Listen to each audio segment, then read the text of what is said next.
चलो स्टार्ट करते हैं, वो आएगा फिर देखेगा, ठीक है ना।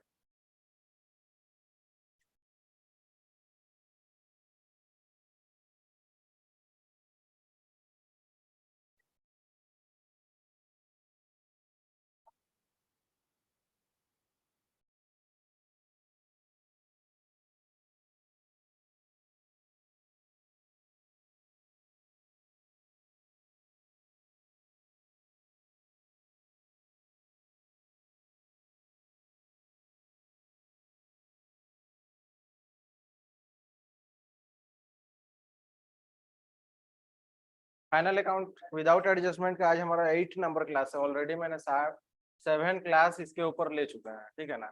जिसमें कि अभी तक हमने ट्रेडिंग अकाउंट ही बनाना सीखा है। अभी प्रॉफिट एंड लॉस अकाउंट बनाना सीखना बाकी है और बैलेंस शीट बनाना सीखना बाकी है, ठीक है।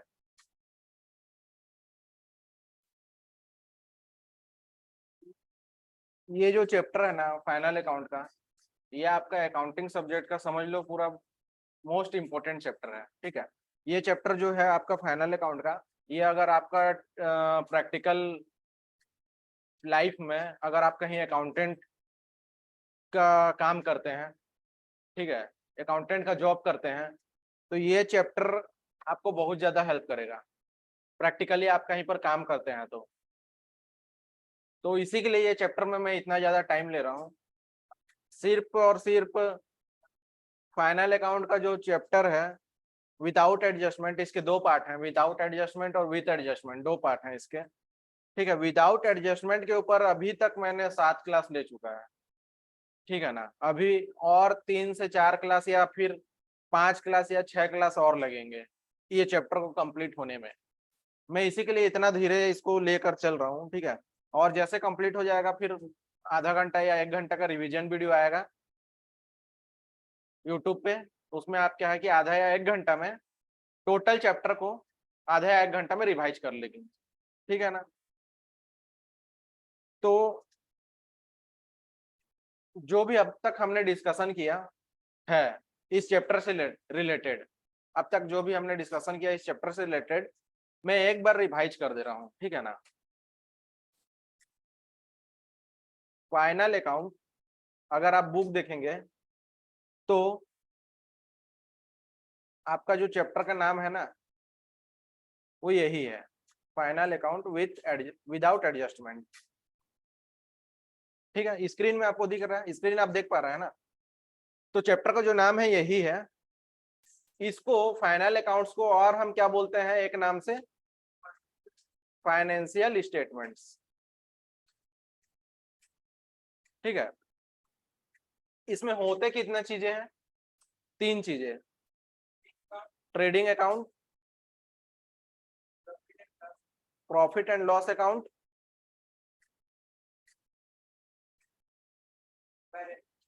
Balance sheet.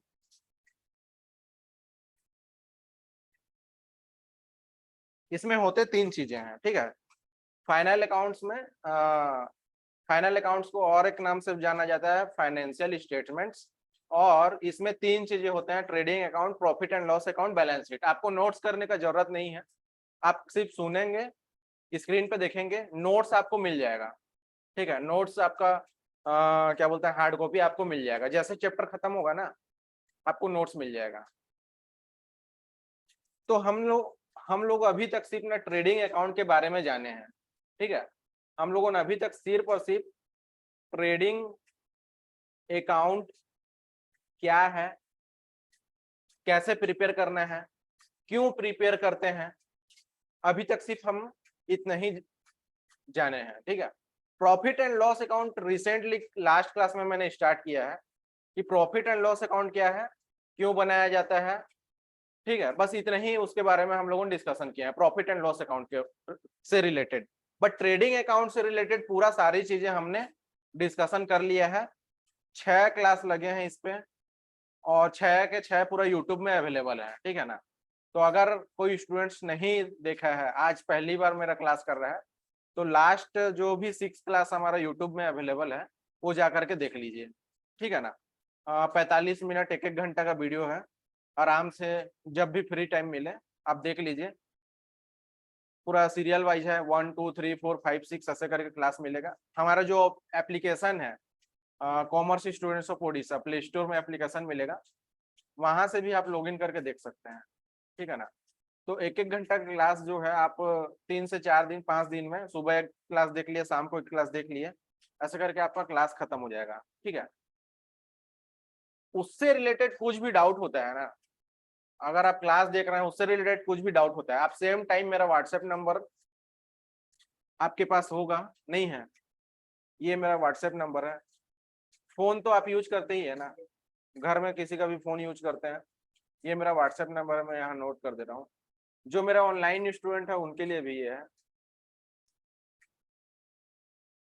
ये व्हाट्सएप नंबर है, इस पे आप मेरे को कॉल करिए, ठीक है, या फिर व्हाट्सएप करिए। जो भी डाउट हो रहा है, आप क्लास देख रहे हैं किसी भी टाइम पे, उससे रिलेटेड कुछ भी डाउट आ रहा है, ये मेरा व्हाट्सएप नंबर है, इस पे आप कॉल करिए, ठीक है, और डाउट पूछ लीजिए।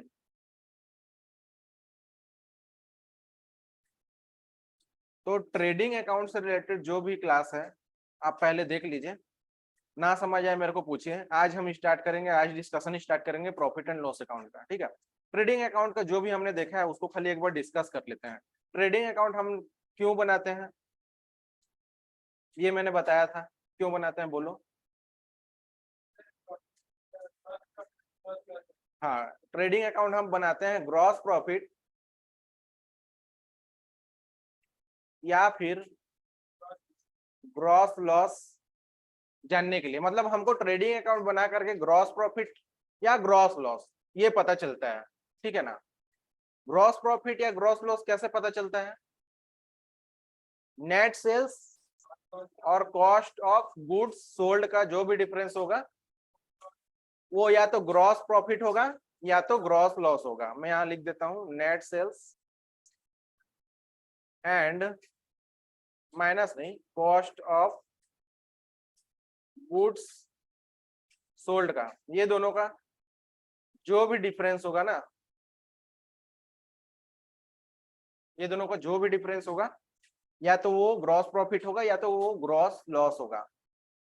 अगर नेट सेल्स ज्यादा है तो ग्रॉस प्रॉफिट होगा, 100% बात है, क्योंकि अगर आपका सेल ज्यादा है तो प्रॉफिट होगा, ये तो नॉर्मल सी बात है, ठीक है ना। ये कोई आप अगर ना भी पढ़ते रहो तो भी मैं आपसे चलते फिरते भी पूछ लूं ना, तो भी आपका आंसर यही आना चाहिए कि अगर सेल हुआ है तो प्रॉफिट होगा, सेल ज्यादा है तो प्रॉफिट होगा। Cost of goods sold, cost मतलब लागत, खर्चा, ठीक है, कॉस्ट मतलब लागत, हिंदी में कॉस्ट को बोलते हैं लागत, ठीक है। तो जो भी सामान बेचने के पर्पज से हमारा जो भी खर्चा हुआ है उसको कॉस्ट ऑफ गुड्स सोल्ड बोलते हैं। तो अगर खर्चा ज्यादा होगा तो जाहिर सी बात है लॉस होगा ना, ये पूरा एकदम बेसिक बात है, ये कुछ मतलब सब्जेक्ट से रिलेटेड मैं बात नहीं कर रहा हूँ, ये नॉर्मल बात है, ठीक है ना। चलते फिरते भी कोई तुमको पूछ ले कि भाई सेल्स ज्यादा होगा तो क्या होगा, प्रॉफिट होगा, अगर खर्चा ज्यादा होगा तो क्या होगा, लॉस होगा, ये नॉर्मल बात है। तो नेट सेल्स अगर ज्यादा होगा तो ग्रॉस प्रॉफिट होगा, और कॉस्ट ऑफ गुड्स सोल्ड ज्यादा होगा तो ग्रॉस लॉस होगा, करेक्ट।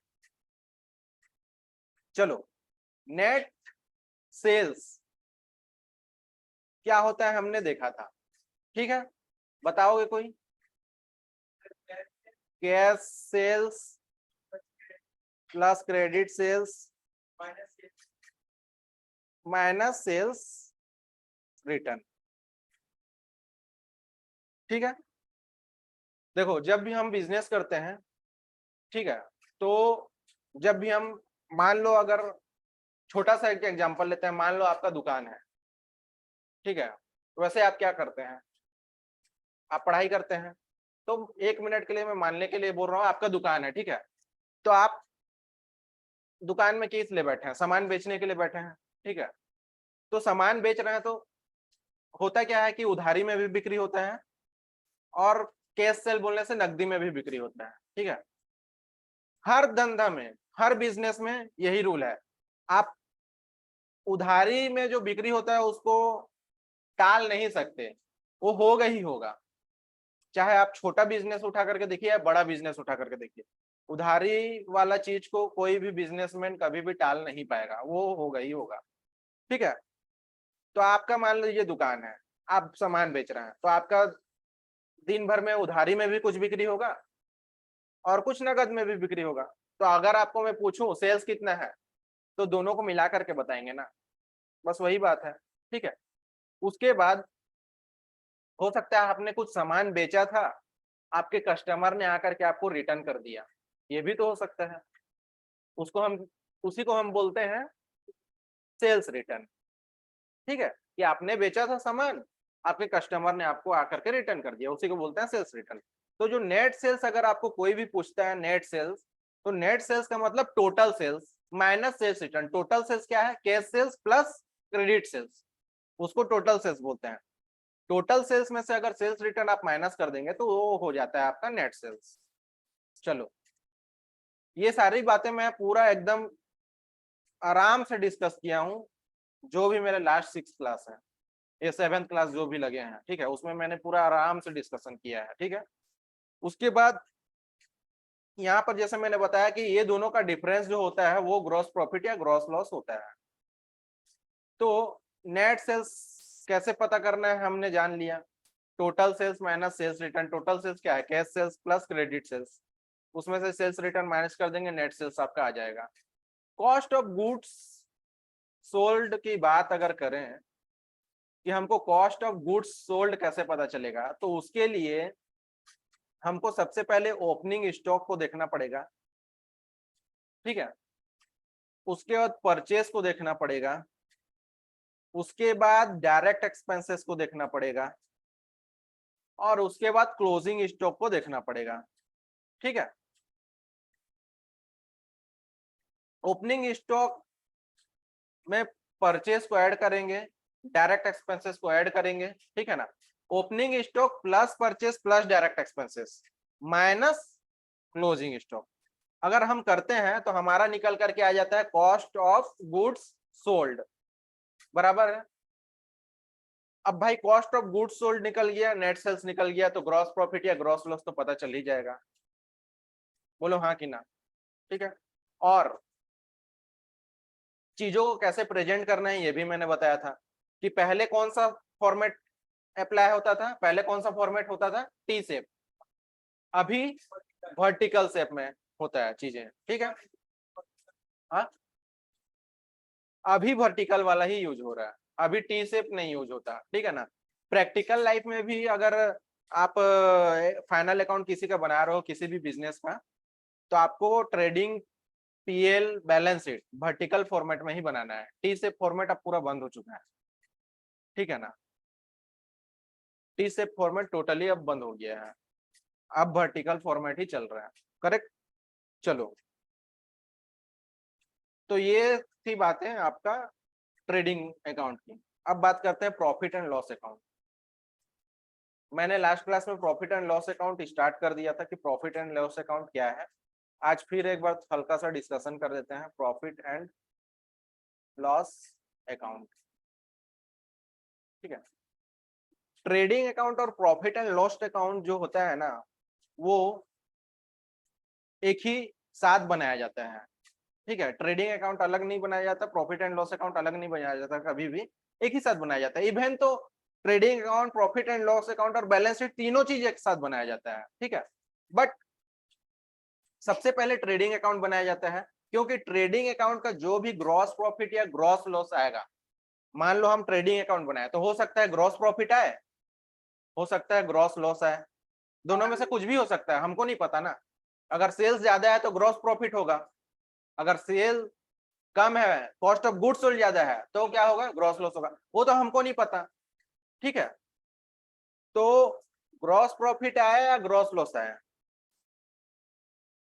वो बैलेंस जो है, वो अमाउंट जो है, हम उसको कहाँ ट्रांसफर करेंगे? बताया था कल प्रॉफिट एंड लॉस अकाउंट में, ये थे क्लास में कल बताया था। ठीक है, कि ग्रॉस प्रॉफिट या ग्रॉस लॉस जो भी होता है उसको हम ट्रांसफर करते हैं कहाँ? Profit and loss account. और उसी को बेस लेकर के, ग्रॉस प्रॉफिट और ग्रॉस लॉस को बेस लेकर के, अगर ग्रॉस प्रॉफिट निकला है तो ग्रॉस प्रॉफिट को ट्रांसफर करेंगे ना, नहीं नहीं, प्रॉफिट एंड लॉस अकाउंट में। अच्छा एक चीज बताओ, gross profit and gross loss होगा क्या कभी? ग्रॉस प्रॉफिट और ग्रॉस लॉस होगा, या तो ग्रॉस प्रॉफिट होगा या तो लॉस होगा। आप ऐसे बोल सकते हो क्या मेरे को फायदा नुकसान दोनों हुआ?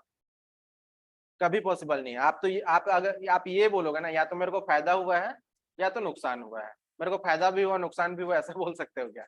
नहीं, ऐसा कभी होगा ही नहीं, ठीक है। तो या तो ग्रॉस प्रॉफिट होगा या ग्रॉस लॉस होगा। तो जो भी होगा उसको हम ट्रांसफर करते हैं प्रॉफिट एंड लॉस अकाउंट में, और उसके मदद से हम प्रॉफिट एंड लॉस अकाउंट तैयार करते हैं। क्या जानने के लिए? प्रॉफिट, जिस तरह हमको ट्रेडिंग अकाउंट से क्या पता चलता है, ग्रॉस प्रॉफिट या ग्रॉस लॉस, उसी तरह प्रॉफिट एंड लॉस अकाउंट से क्या पता चलता है, net profit and net loss. And नहीं, और दोनों एक साथ नहीं हो सकता, नेट प्रॉफिट या नेट लॉस पता चलता है। समझे कि नहीं? नेट प्रॉफिट या नेट लॉस पता चलेगा प्रॉफिट एंड लॉस अकाउंट से। और ये जो प्रॉफिट एंड लॉस अकाउंट से नेट प्रॉफिट या नेट लॉस जो पता चलता है, उसको हम कहां ट्रांसफर करेंगे? बैलेंस शीट में। मतलब कि ट्रेडिंग अकाउंट का जो भी बैलेंस है वो प्रॉफिट एंड लॉस अकाउंट में ट्रांसफर होता है, प्रॉफिट एंड लॉस अकाउंट का जो भी बैलेंस है वो ट्रेडिंग अकाउंट में ट्रांसफर होता है। कुल मिलाकर बात यह है कि बिना ट्रेडिंग अकाउंट बनाए प्रॉफिट एंड लॉस अकाउंट नहीं बना सकते, बिना प्रॉफिट एंड लॉस अकाउंट बनाए हम बैलेंस शीट नहीं बना सकते। बात इतना ही है। तो ट्रेडिंग अकाउंट हमने बनाना सीख लिया है, अब बात करते हैं प्रॉफिट एंड लॉस अकाउंट का। ठीक है, प्रॉफिट एंड लॉस अकाउंट में हम जो भी खर्चा होता है डायरेक्ट एक्सपेंसेस को छोड़ करके, क्योंकि डायरेक्ट एक्सपेंसेस को हम कहाँ लिखते हैं? ट्रेडिंग अकाउंट में। इनडायरेक्ट को प्रॉफिट एंड लॉस अकाउंट में। तो प्रॉफिट एंड लॉस अकाउंट में जो भी हमारे बिजनेस से रिलेटेड जो भी खर्चे हैं, इनडायरेक्ट खर्चे, उसको हम प्रॉफिट एंड लॉस अकाउंट में रिकॉर्ड करेंगे। ठीक है, और जो भी हमारे इनकम है सेल को छोड़ करके, क्योंकि सेल को हम कहाँ लिखते हैं? कौन सा अकाउंट में? सेल्स को ट्रेडिंग अकाउंट में लिखते हैं ना, नेट सेल्स लिखते हैं ना, अभी मैंने बताया ना। तो सेल्स को ट्रेडिंग अकाउंट में लिखते हैं। तो सेल्स को छोड़ करके और कुछ भी इनकम अगर हो रहा है हमको बिजनेस से, हो सकता है जैसे कि एग्जांपल, सेल, तुम्हारा दुकान है, ठीक है, तुम्हारा सेल्स को छोड़ करके और क्या इनकम हो सकता है बोलो?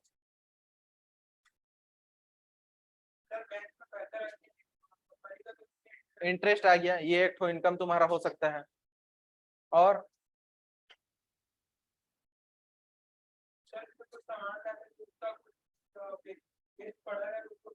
उसको भी बेच, हाँ वो भी इनकम हो सकता है, ठीक है ना। या तुम्हारे दुकान में एसेट था, मान लो कुर्सी टेबल चेयर ये सब था, पुराना हो गया था, उसको बेचा आपने, उसमें फायदा हो गया आपको, ठीक है ना। तो जरूरी नहीं है कि आप अगर एक बिजनेस में बैठे हो तो आपको सामान बेचने से ही खाली इनकम होगा, उस उसको छोड़ करके और भी कई सारे इनकम हो जाते हैं, ठीक है ना।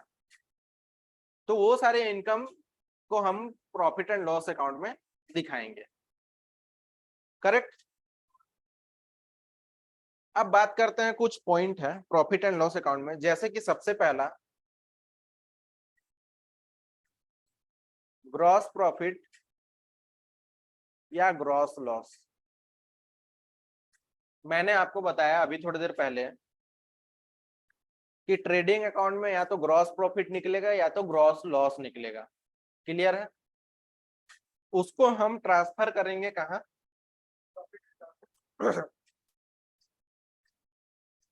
प्रॉफिट एंड लॉस अकाउंट में, ठीक है।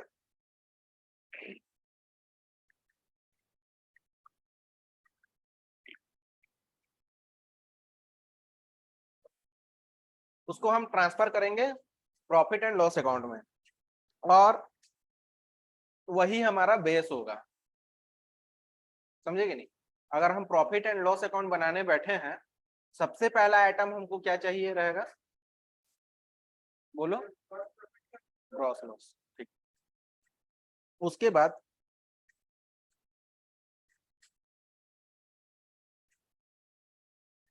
कुछ आइटम के बारे में हम डिस्कस करते हैं, ठीक है ना। जैसे कि सैलरी हो गया,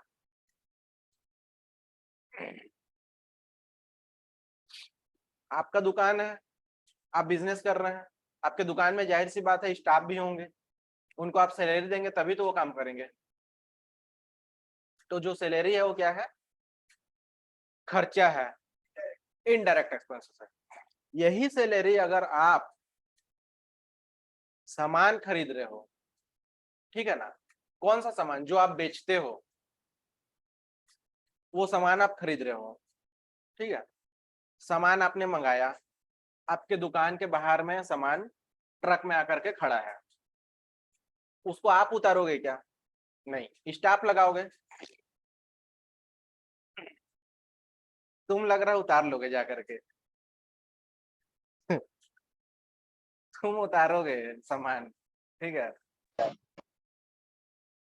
तो उसको आप तो नहीं उतारवाओगे, आप नहीं उतारोगे, आप क्या करोगे? स्टाफ लगाओगे।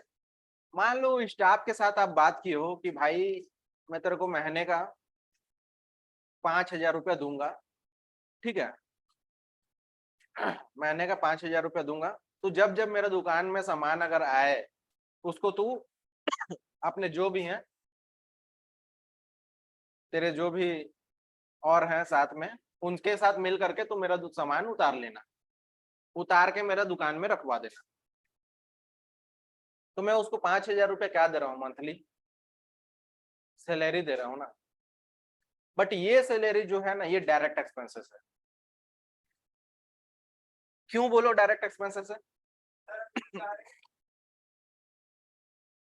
सामान अगर वो उतारेगा नहीं, मैं अगर उसको 5,000 ना दूं तो वो सामान उतारेगा नहीं। अगर सामान उतारेगा नहीं तो मैं सामान को बेचूंगा कैसे? समझे कि नहीं? तो सामान को परचेस करने से रिलेटेड जो भी खर्चा है वो डायरेक्ट एक्सपेंसेस है, ठीक है। सामान को एक बार परचेस कर लिए, हमारे जगह पे आ गया, उसके बाद अगर कुछ खर्चा होता है तो वो इनडायरेक्ट एक्सपेंसेस है। जैसे कि सैलरी, दुकान में मेरा काम कर रहा है, मैं उसको सैलरी दे रहा हूँ, इनडायरेक्ट एक्सपेंसेस है।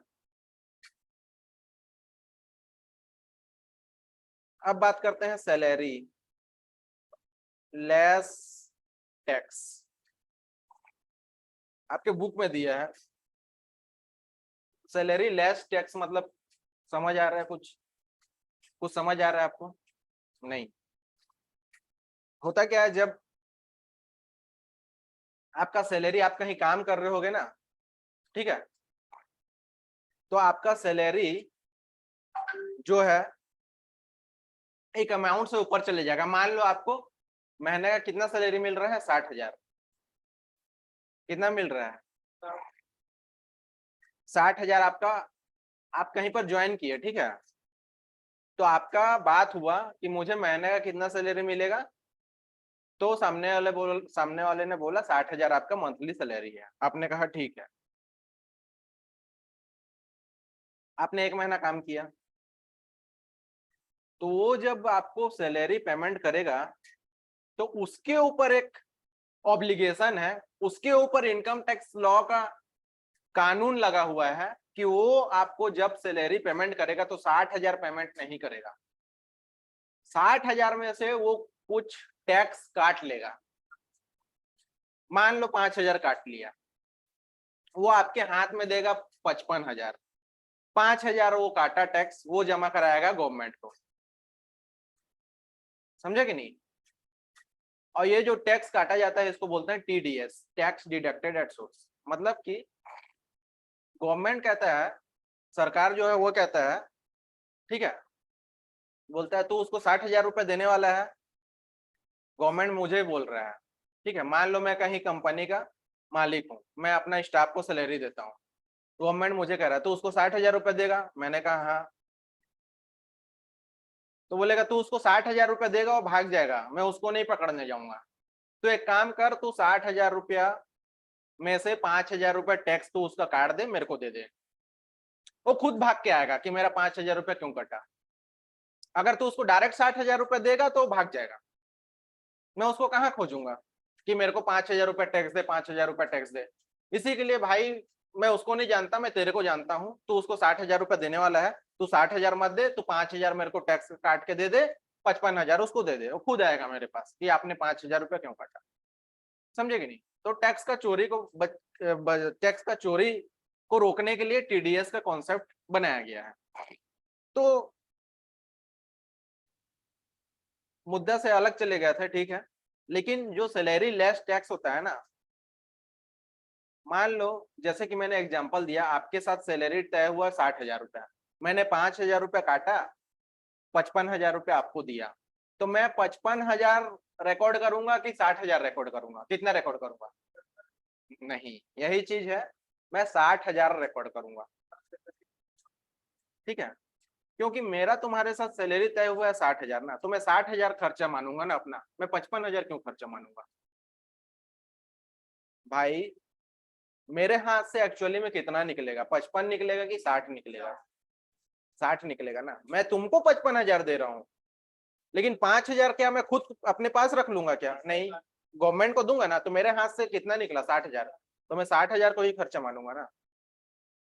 तो वो 60,000 ही मैं लिखूंगा, इसको बोलते हैं ग्रॉस सैलरी, ठीक है, ग्रॉस सैलरी। और जो तुम्हारे हाथ में जो रिसीव हुआ कितना, 55,000, उसको क्या बोलेंगे? नेट सैलरी, ठीक है। चलो, तो सैलरी लेस टैक्स मतलब हम ग्रॉस सैलरी को ही रिकॉर्ड करेंगे, ठीक है, जितना सैलरी तय हुआ है, जितना सैलरी दे रहे हैं, भले वो टीडीएस काट के दें, टैक्स काट के दें, जो ग्रॉस सैलरी है उसी को हम लिखेंगे। चलो, सैलरी आफ्टर डिडक्टिंग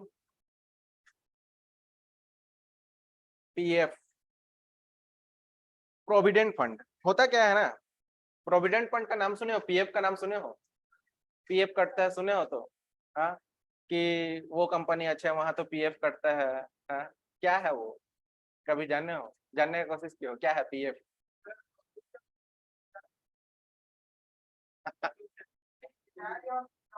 अच्छा हाँ, एक एक करके बताओ, ठीक है ठीक है, तुम रुक जाओ, हाँ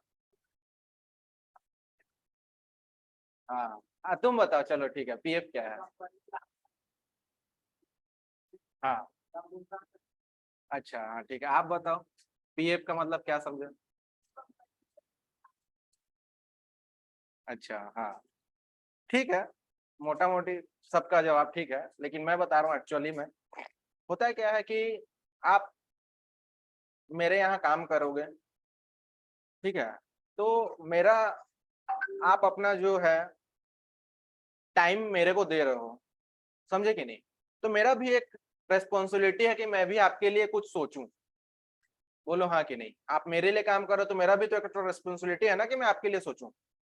तो होता क्या है, मान लो आपका सैलरी 10,000 रुपया है, 10,000 नहीं, छोटा अमाउंट हो गया, थोड़ा बड़ा बात करते हैं, वही 60,000 करते हैं, 20 क्यों यार, 20 ही कमाना है महीना में, 60 कमाना है, हाँ? चलो, 60,000 आपका सैलरी है, ठीक है, तो मैं क्या करूंगा, आपको 60,000 सैलरी नहीं दूंगा, मैं उसमें से पीएफ का पैसा काट लूंगा। मान लो मैंने 5,000 रुपये पीएफ का पैसा काट लिया, आपको मैं कितना दूंगा? 55,000। तो 5,000 जो आपका मैंने काटा, क्या मैं उसको अपने जेब में रखूंगा? नहीं, उसको मैं एक खाता में जमा करूंगा, उसी को बोलते हैं पीएफ कंट्रीब्यूशन, समझे कि नहीं? लेकिन पीएफ में एक रूल ये है कि आपसे मैंने 5,000 रुपये लिया ना, तो मैं भी उसमें 5,000 रुपये मिलाऊंगा अपने जेब से, तो टोटल कितना जमा होगा? 10,000। ये पीएफ का फायदा है। मान लो आपका सैलरी से 5,000 रुपये मैं काट रहा हूं ना, मान लो 10,000 रुपये अगर काट रहा हूं, तो मेरे को भी 10,000 रुपये देना है। इसी के लिए क्या, इसी के लिए क्यों बोलते हैं एम्प्लॉय लोगों कि भाई वहां पीएफ कट रहा है वहां अच्छा है, यही है, क्योंकि पीएफ आपका सैलरी से अगर 2,000 रुपये कटेगा तो सामने वाला भी 2,000 ही जमा करेगा, वो डबल होता है, सोच लो, आपका सैलरी से 2,000 कटा मतलब वो 4,000 जमा होगा, 4,000 जमा होगा प्लस उसके ऊपर इंटरेस्ट भी। इसी के लिए भागते हैं, पीएफ जहां कटता है वही काम करेंगे बोल करके, समझे कि नहीं? तो अब मैं बताओ, अब तुम बताओ कि मैं तुम्हारा सैलरी जो 60,000 था, उसमें से 5,000 काटा, तुमको 55,000 रुपया दिया, कितना रिकॉर्डिंग करूंगा मैं अपना खर्चा? अपना खर्चा 60,000 की 55,000, 60,000, ठीक है ना, 60,000 ही मैं अपना खर्चा मानूंगा, क्योंकि भाई जो भाई 5,000 रुपए में काट रहा हूँ उसको मैं अपने जेब में तो नहीं रखूंगा, उसको तो मैं जमा करूंगा ना। उसके बाद जो मैं अपने तरफ से 5,000 रुपए मिला रहा हूँ उसको भी मैं खर्चा मानूंगा। मतलब मेरा टोटल खर्चा कितना होगा, 60,000 सैलरी और 5,000 और 65,000। समझे कि नहीं? चलो, सैलरी आफ्टर डिडक्टिंग पीएफ हो गया। बात करते हैं इंटरेस्ट। इंटरेस्ट, मान लो आपने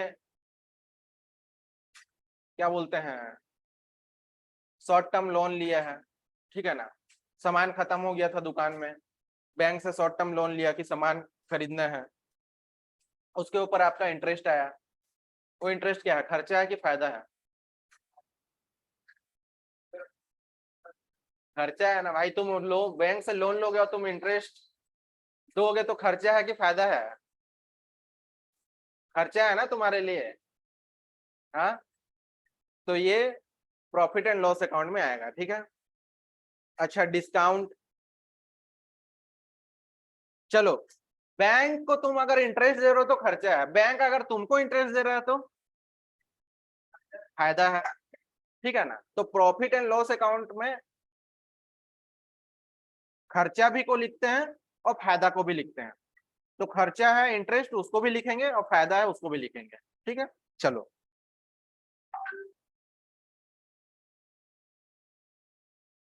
डिस्काउंट। डिस्काउंट का मतलब जानते हो?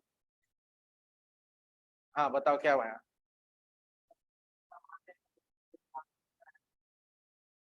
हाँ, छूट, ठीक है। आप बताओ।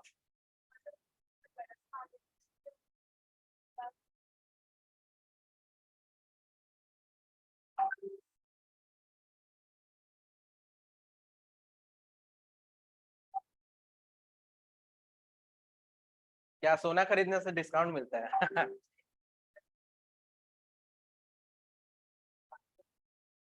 हाँ, दिवाली का टाइम में डिस्काउंट मिलता है नहीं। हाँ ठीक, ये ठीक बोल रहा है, पहले बढ़ा देते हैं फिर कम करते हैं। हाँ, तो क्या डिस्काउंट हुआ नहीं? सही सही सही। अगर आप मेरा बेसिक्स का क्लास अगर देखोगे यूट्यूब में जा करके, ठीक है ना, जो जो स्टूडेंट्स मुझे अगर ऑनलाइन देख रहे हैं, ठीक है, उनको भी मैं कह रहा हूँ, अगर बेसिक्स का क्लास मेरा जा करके देखोगे, यूट्यूब में पड़ा हुआ है, ठीक है ना, बेसिक्स ऑफ अकाउंटिंग बोल करके। क्या लिख रहे हो भाई? चलो लिखो लिखो, कोई दिक्कत नहीं है।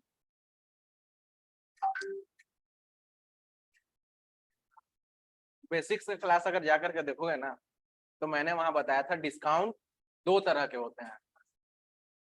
बताओ क्या है? ठीक है, जान गया, बच्चा बता दिया। बोल रहा है कि सर एक ट्रेड डिस्काउंट होता है, कैश डिस्काउंट होता है, ठीक है ना। डिस्काउंट दो तरह के होते हैं, एक कैश डिस्काउंट, एक होता है ट्रेड डिस्काउंट। तो जो आप लोगों ने जो बात कर रहे हो ना कि जो छूट मिलता है, जो छूट मिलता है दिवाली के समय, जो डिस्काउंट चलते रहता है, दुर्गा पूजा के समय जो डिस्काउंट चलते रहता है, वो आप वो आप इस डिस्काउंट की बात कर रहे हो। स्क्रीन में देखो, ट्रेड डिस्काउंट की बात कर रहे हो। ट्रेड डिस्काउंट बेसिकली ना अपना सेल को बूस्ट करने के लिए किया जाता है, दिया जाता है, सेल को बढ़ाने के लिए। 399 में 50% ऑफ, 399 में 10% ऑफ, 499 में 10% ऑफ, बहुत देखे होगे पोस्टर मॉल वगैरह में, दुकान वगैरह के सामने में देखे हो। वो ट्रेड डिस्काउंट है, उसका कोई रिकॉर्डिंग नहीं होता। मैं अगर बिजनेसमैन हूं, मैं अगर किसी को ट्रेड डिस्काउंट दे रहा हूं, उसका कोई मैं रिकॉर्डिंग नहीं करूंगा। मान लो 500 रुपया में मैंने बोला 10% ऑफ है, ठीक है, तो मैं इसको अपने बुक में क्या लिखूंगा, सीधा सीधा 450 रुपये का सेल लिखूंगा, बस, खत्म। क्योंकि 500 रुपया का दाम, 500 रुपया उस सामान का दाम था, मैंने उस पर 10% का डिस्काउंट दिया, तो उसको उसका दाम कितना हो गया, 450। 500 का 10% 50 होता है, 500 में से 50 रुपया कटा, 450 रुपया सेल हुआ। बट कैश डिस्काउंट क्या होता है पता है? नहीं पता है, बोलो। जल्दी पेमेंट करते हैं उन लोगों ने उसको कैश डिस्काउंट नहीं देते हैं। पेमेंट ना फंसे बोल करके हम लोगों ने कैश डिस्काउंट का लालच देते हैं। हम लोगों देखे होगे तुम लोगों दुकान में होता है ऐसा है, तुम कोई दुकान से सामान उधारी में लिए, ठीक है, 10,000 का सामान उधारी में ले लिए, तुमको उसको कितना देना है? 10,000। अरे भाई 10,000 का सामान उधारी में लियो तो 10,000 ही दोगे ना, ठीक है ना। तो वो तुम उसके दुकान फिर गए ना, तो वो तुमको बोल रहा है सुन ना भाई तेरा 10,000 बचा है। तो मैं बोला हाँ बचा तो है, पेमेंट अभी नहीं है, पेमेंट आएगा तो ले लेना। तो वो बोल रहा है कि एक काम कर, मैं तेरे को एक ऑफर देता हूँ, तो अगर आज का आज पेमेंट कर देगा ना तो तू 1,000 रुपये मेरे को मत देना, तू मेरे को 9,000 ही देना। ये क्या है? ये कैश डिस्काउंट है, समझे कि नहीं। मैं उसको लालच दे रहा हूँ कि भाई तू आज का आज पेमेंट कर दे तो तू मेरे को 9,000 दे, 1,000 डिस्काउंट कर दूंगा मैं। ये कैश डिस्काउंट है। कैश डिस्काउंट बेसिकली क्यों देते हैं कि हमारा पैसा निकल जाए, पैसा ना फंसे, जल्दी ला करके पैसा दे दे, ठीक है। तो वो जो 1,000 रुपये मैंने डिस्काउंट दिया उसको मैं खर्चा की तरह बताऊंगा, क्योंकि मेरे को पाना था उससे कितना, 10,000। मैं पा रहा हूँ कितना, 9,000। 1,000 मेरा नुकसान हुआ ना। ये जो 1,000 रुपया है कैश डिस्काउंट, इसको मैं रिकॉर्ड करूंगा खर्चा में। तो ये जो डिस्काउंट है वो कैश डिस्काउंट का ही बात है। चलो, ट्रेड एक्सपेंसेस, छोटे मोटे बिजनेस को चलाने के लिए खर्चे, ठीक है ना। हाँ, मोबाइल रिचार्ज वगैरह हो गया, तुम बिजनेस कर रहे हो मोबाइल रिचार्ज है, ठीक है, और भी छोटे मोटे खर्चे होते रहते हैं, वो उसको बोलते हैं ट्रेड एक्सपेंसेस, ठीक है।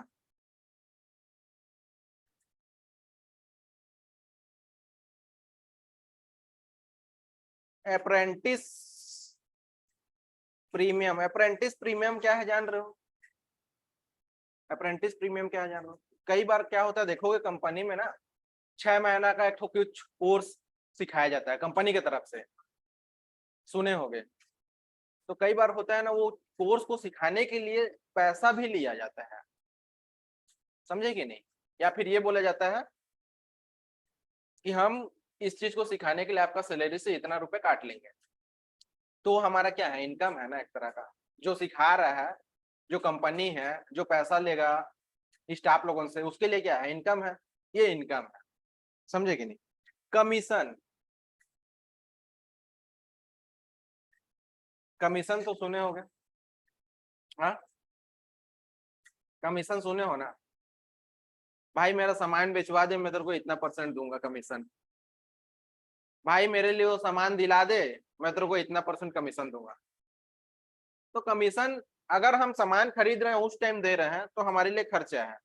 अगर हम सामान बेचने के टाइम दे रहे हैं कमीशन, ठीक है, तो भी खर्चा है, क्योंकि कमीशन जो है मैं दे रहा हूँ, समझे कि नहीं। मान लो मेरे को सामने वाला बोल रहा है कि मैं तेरे को कमीशन दे रहा हूँ, ठीक है, मेरा सामान बिकवा दे, तो मेरे लिए वो कमीशन क्या है, फायदा है ना, मेरे को मिल रहा है कमीशन।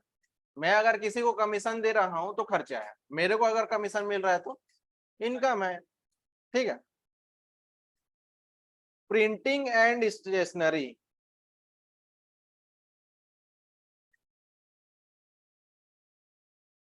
ठीक है, कोई भी बिजनेस करो यार, पेन, जेरॉक्स, स्टेपलर, ठीक है, ये सब खर्चा होता है कि नहीं होता है। हाँ, कोई भी बिजनेस करो ये सब का खर्चा रहता ही है। बहुत सारे बिजनेस में नहीं भी रहता है, उसका नहीं बात कर रहा हूँ, लेकिन मोस्ट ऑफ द बिजनेस में रहता है। ऑफिशियल जितना भी बिजनेस है, जैसे दुकान वगैरह हो गया, देखे होगे पेपर में लिखते हैं, पेन है, कैलकुलेटर है, ठीक है ना। ये सब क्या है, इसको बोलते हैं प्रिंटिंग एंड स्टेशनरी, ठीक है।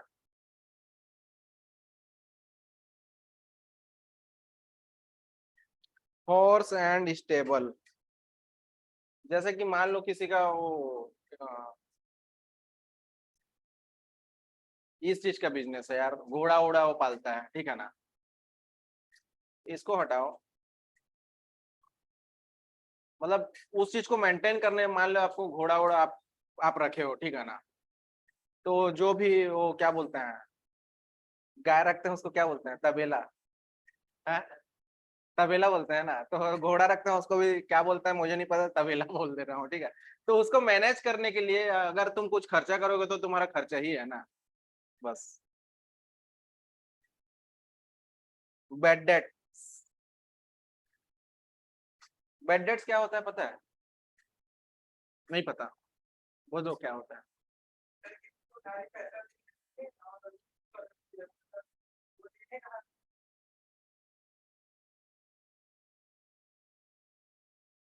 पैसा उधारी में दिए हैं या फिर सामान बेचे हैं, ठीक है।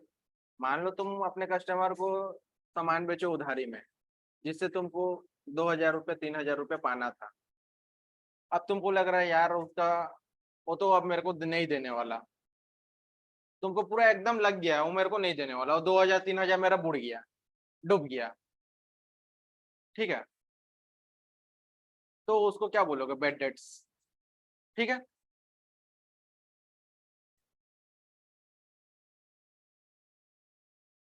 डेप्रिसिएशन, डेप्रिसिएशन जानते हो क्या है? आप आप डेप्रिसिएशन फिक्स्ड एसेट, जो भी आपका बिजनेस में आप फिक्स्ड एसेट जैसे यूज करते हो, जैसे कि हो गया, मान लो फर्नीचर है, ठीक है, मान लो मशीन है, ठीक है। आप छोटा सा एक तो दुकान का एग्जांपल लो, आपका कपड़े का दुकान है, तो फिक्स्ड एसेट उसमें से क्या क्या है? आपके दुकान में जो भी टेबल चेयर होंगे, फिक्स्ड एसेट है। मान लो आपने एसी लगाया है, फिक्स्ड एसेट है। मान लो आपने एक कंप्यूटर रखा है, ये करने के लिए, डाटा मेंटेन करने के लिए, वो भी फिक्स्ड एसेट है। आपका जो दुकान है जिस बिल्डिंग में है वो आपका है, वो भी तो फिक्स्ड एसेट है, ठीक है। तो ये सिर्फ ये फिक्स्ड एसेट का वैल्यू जो है ना, वो कम होता है, समझे कि नहीं। वो जैसे जैसे ईयर बीतता जाता है वैसे वैसे, आज मान लो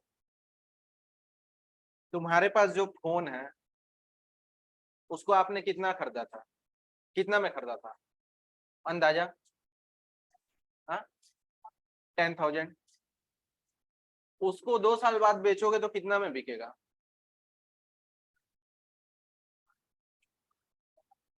5,000, हाँ कितना बोले, 5 या 10 हजार में, 5 6 हजार में, हाँ।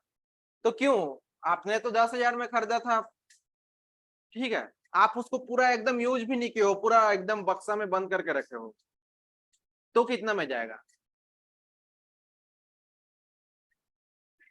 तो भी तो भी थोड़ी ना वो सामने वाला बोलेगा नहीं नहीं तो यूज नहीं किया था, हाँ? तो भी तो वो 10 हजार में नहीं जाएगा ना, 5 6 हजार में जाएगा, क्यों? क्योंकि रीजन ये है ना उसका, सबसे पहला रीजन ये है कि वो आदमी सामने वाला सीधा सीधा बोलेगा कि नया नया होता है, पुराना पुराना होता है। पहला चीज यही बोलेगा, ठीक है। हाँ, पुराना ही है, ठीक है। दूसरा चीज होता क्या है ना कि टेक्नोलॉजी चेंज हो रहा है। हो सकता है तुम्हारे पास जो फोन है जब तुम खरीदे थे, और 2 साल बाद नया टेक्नोलॉजी आ गया है, ठीक है। अभी तुम 4G फोन बेचोगे, कोई खरीदेगा? नहीं खरीदेगा, क्योंकि अभी 5G का जमाना है। तो वैल्यू कम हुआ कि नहीं उसका? तो हर चीज का वैल्यू कम होता है, सिर्फ एक चीज का छोड़ करके, बोलो क्या? लैंड, जमीन का वैल्यू कभी कम नहीं होता, समझे कि नहीं। जमीन एक ऐसा चीज है, एक ऐसा एसेट है जिसका वैल्यू कभी कम नहीं होता। आज तुम खरीदे हो 5 लाख में, 10 साल बाद बेचोगे तो ज्यादा ही में बिकेगा, कम में कभी नहीं बिकेगा। क्या बोले, बोलो बोलो, अरे बोलो ना, क्या बोला ये?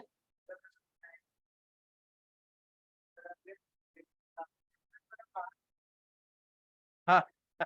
बाहर लेके तेरे को पीटूंगा बोल रहा है, ठीक है। तो हर चीज का क्या बोलते हैं ना, वैल्यू कम होता है, तो उसी के लिए हम ना उस पर डेप्रिसिएशन चार्ज करते हैं, ताकि जब तक उसका वैल्यू पूरा खत्म हो जाएगा तब तक हमारे पास एक अमाउंट जो है, ठीक है ना, वो एक क्रिएट हो जाएगा।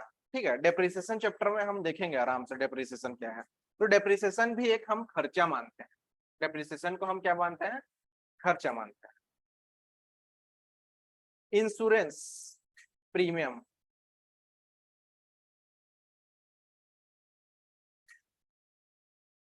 मान लो आप किसी जगह में बिजनेस कर रहे हो, उसमें आपका बहुत सारा सामान है, आपको डर है कि अगर मान लो ये सामान में आग लग गया तो क्या होगा, मेरा तो नुकसान हो जाएगा। तो उस डर से आपने क्या कराया, उस सामान का पूरा इंश्योरेंस कराया। ठीक है, ताकि अगर कुछ भी लॉस होगा तो मेरे को ज्यादा लॉस नहीं होगा, इंश्योरेंस कंपनी से मैं क्लेम कर लूंगा।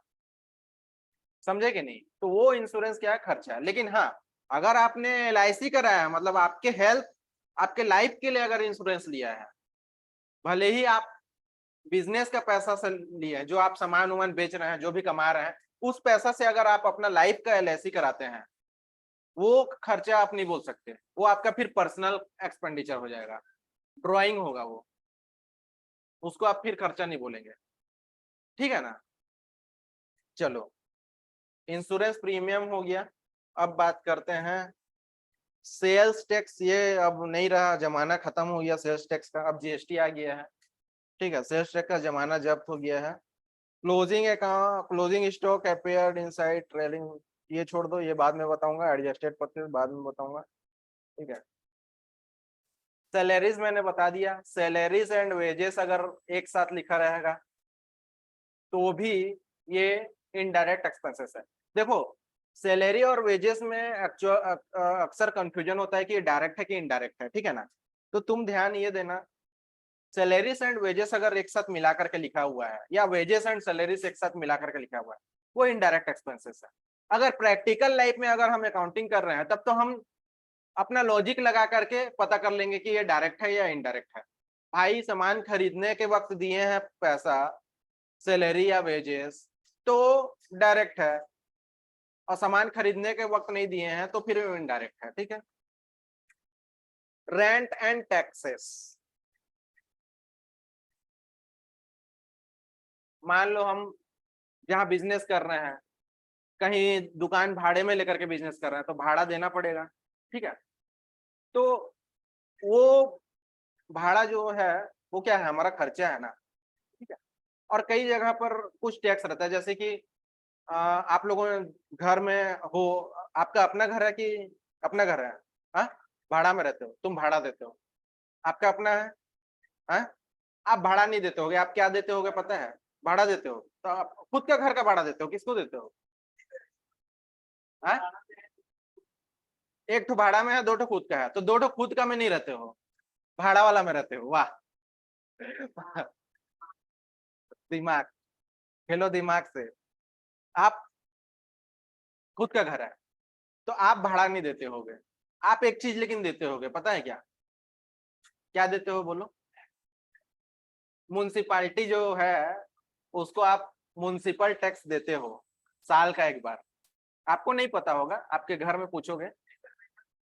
हाँ, महीना में नहीं, साल का एक लगता है वो, एक साल का लगता है, महीना महीना नहीं लेता है। हाँ?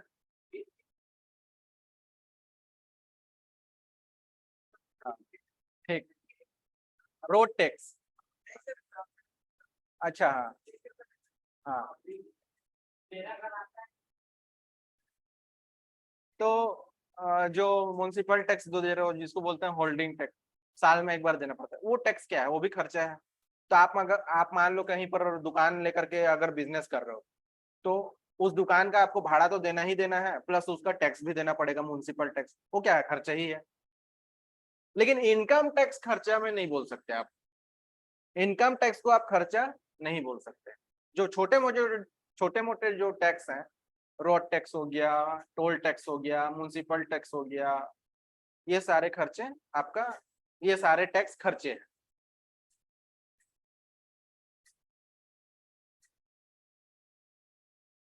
रेंट है, टैक्सेस के बाद रिबेट एक होता है, ठीक है ना। रिबेट भी आपका खर्चा है। रिबेट क्या होता है, सुने हो, पता है? हाँ, नहीं, रिबेट मतलब कि छूट एक तरह का। मान लो तुमको क्या बोलते हैं 10,000 देना था, मैंने तुमको 1,000 राहत दिया, छूट दिया, ठीक है ना। तो रिबेट 1,000 दिया, वो खर्चा है एक तरह का। प्रिंटिंग एंड स्टेशनरी, देखो क्या गजब का, मतलब कि करता है भाई काम। एक चीज 2 बार छापा है, अरे बहुत गलती रहता है, समझे कि नहीं? क्या फूक करके, समझे कि नहीं? प्रिंटिंग करता है कि क्या करता है पता नहीं, एक चीज को 2 बार 10 बार लिखेगा। चलो, प्रिंटिंग एंड स्टेशनरी मैंने पहले ही बता दिया हूँ, पहले ही बता दिया है। Deferred revenue expenditure, advertisement for purchase of sale, कुछ और 3-4 बचे हैं आइटम, उसका डिस्कशन हम कल करेंगे, क्लास ज्यादा लंबा हो जाएगा, ठीक है ना। तो आज का क्लास एंड करते हैं। ये सारे item profit and loss account बनाते वक्त, ये सारे आइटम हमको अपने सामने दिखेंगे, तो हमको इसको आइडेंटिफाई करना है और उसी हिसाब से रिकॉर्ड करना है, ठीक है। चलो आज का क्लास एंड करते हैं, मिलते हैं कल। कल हम प्रॉफिट एंड लॉस अकाउंट बनाना सीख जाएंगे और बैलेंस शीट भी हो सकता है स्टार्ट कर दें, ठीक है।